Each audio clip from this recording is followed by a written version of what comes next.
En el año 272, en la remota ciudad de Naissus, en la provincia de Moesia, nació un niño que cambiaría el rumbo de la historia del Imperio Romano y del mundo occidental. Su nombre, Flavio Valerio Constantino. Su cuna fue modesta, pero su destino grandioso.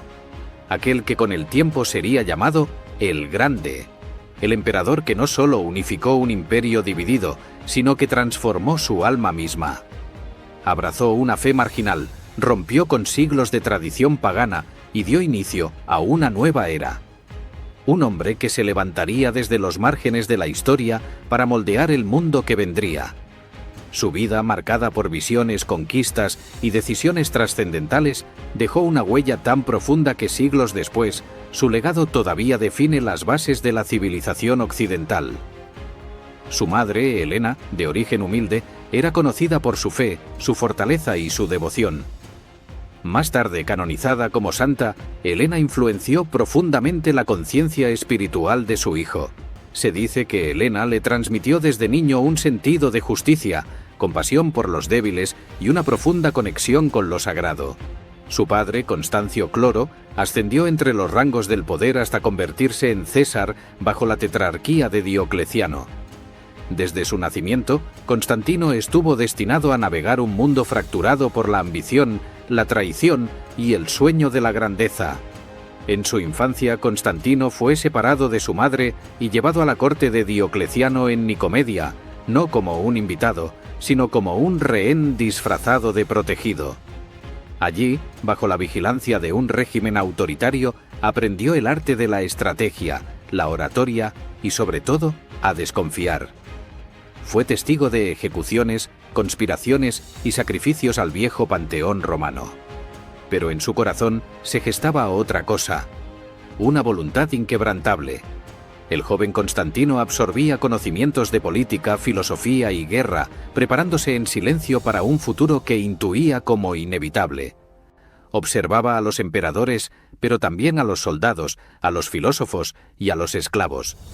En cada uno encontraba una lección sobre el poder, el deber y el precio del mando. Cuando llegó la noticia de la muerte de su padre en Britania en el año 306, la versión oficial hablaba de una enfermedad. Pero Constantino sabía que el poder no se entrega, se toma. Sospechaba que su padre había sido eliminado por intrigas de palacio. Ese día juró venganza. Acompañado por unos pocos fieles, escapó de Nicomedia y cruzó medio imperio para reunirse con sus tropas. La travesía fue peligrosa, llena de engaños y huidas, pero la determinación de Constantino era inquebrantable. Sabía que debía actuar con rapidez, y cada paso que daba hacia Occidente era un desafío directo al orden impuesto. En Eboracum, los soldados lo proclamaron Augusto, pero Roma no aceptó fácilmente esa decisión. La tetrarquía se tambaleaba. Galerio, Magencio, Licinio y Maximino Dacia se disputaban las regiones del imperio como chacales sobre un cadáver. Constantino sabía que no bastaba con ser proclamado. Debía imponerse. Su causa no era solo política, era personal, ideológica, casi mística.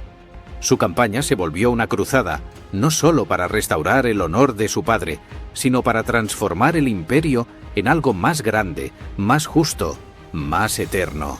Durante los siguientes años desplegó un juego magistral de diplomacia y fuerza. Derrotó a los francos en el Ron, reforzó sus límites en Hispania y ganó el corazón de sus legiones. Gobernaba con inteligencia, carisma y una energía incansable. Sabía esperar, pero también sabía atacar. Su astucia le permitió aislar a sus enemigos, crear alianzas momentáneas y usar la propaganda como un arma más en su arsenal. Y llegó el año 312. A las afueras de Roma, se encontraría con Magencio en la batalla del puente Milvio. La noche anterior, tuvo una visión, una cruz brillante en el cielo y la frase «In hoc signo vinces», «Con este signo vencerás». Marcó los escudos de sus soldados con el crismón y marchó a la guerra. Ese amanecer la historia del mundo cambió para siempre. Para muchos fue la señal divina que marcó el favor de Dios. Para Constantino fue la confirmación de que su destino estaba sellado por el cielo. El combate fue sangriento. Magencio, confiado en su número y sus murallas, cometió un error fatal. En lugar de atrincherarse dentro de Roma, donde sus fortificaciones y el abastecimiento podían resistir un largo asedio, decidió salir al campo abierto para enfrentar a Constantino junto al río Tíber. Ordenó levantar un puente de pontones temporales para facilitar el cruce de sus tropas, pero en la retirada desesperada tras la embestida de Constantino, la estructura colapsó. Magencio cayó al río y murió ahogado, arrastrado por las aguas junto con gran parte de su ejército. Fue derrotado y sus tropas se desbandaron. Constantino entró triunfante en Roma, entre la aclamación del pueblo. Se había vengado. Había cumplido su promesa. Y ahora empezaba su verdadera obra. Roma, por primera vez en siglos, vislumbraba un nuevo orden bajo un solo emperador con una visión trascendental. En 313, junto con Licinio, emitió el Edicto de Milán, garantizando la libertad religiosa. El cristianismo, que había sido clandestino y perseguido, pasó a ser tolerado e incluso favorecido. Constantino devolvió bienes, mandó construir templos como la Basílica de San Juan de Letrán y convocó concilios. Se convirtió en el protector del cristianismo, el patrón de una fe que estaba por convertirse en el alma del imperio. La Iglesia comenzó a formar parte activa de la política imperial, y el emperador se presentó no solo como líder secular, sino como enviado de lo divino. Pero no todo fue armonía. Constantino también eliminó a rivales, incluso dentro de su familia. En el año 324, tras años de creciente tensión con su cuñado y antiguo aliado Licinio, ambos se enfrentaron en la decisiva batalla de Crisópolis. Aunque inicialmente Constantino le prometió clemencia tras su rendición, poco después ordenó su ejecución, acusándolo de conspirar contra el trono y de intentar restaurar el paganismo como religión dominante. Más adelante, en uno de los episodios más oscuros de su vida, Constantino mandó ejecutar a su propio hijo Crispo, un joven brillante y popular entre las tropas, y poco después a su esposa Fausta. Las razones permanecen envueltas en misterio, entre rumores de adulterio, rivalidades palaciegas o manipulaciones dentro de la corte. Estos actos, lejos de debilitar su imagen, reforzaron su control absoluto del poder y el temor reverencial hacia su figura. Entonces, inició su obra más ambiciosa: la fundación de una nueva capital. En el lugar donde se alzaba Bizancio, nació Constantinopla, una ciudad de iglesias, foros, palacios y murallas.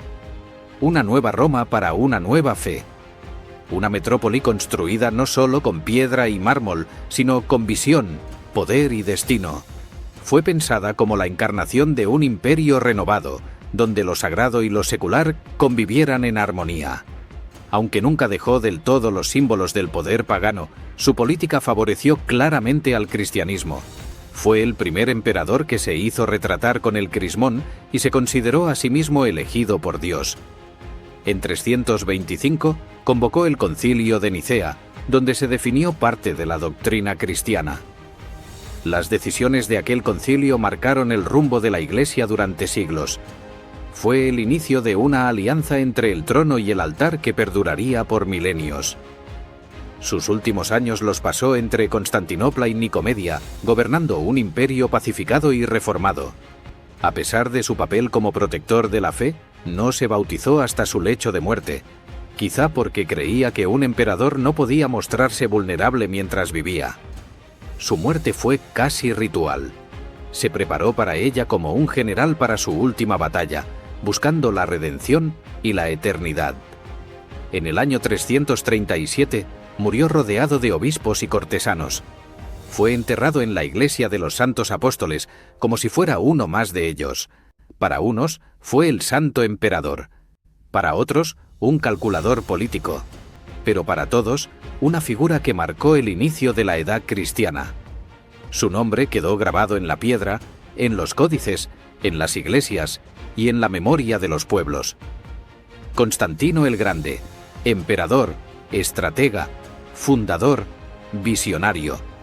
El hombre que no solo conquistó Roma, sino también el corazón de una civilización. Su sombra se extiende hasta nuestros días, en iglesias, ciudades y creencias que aún llevan su huella.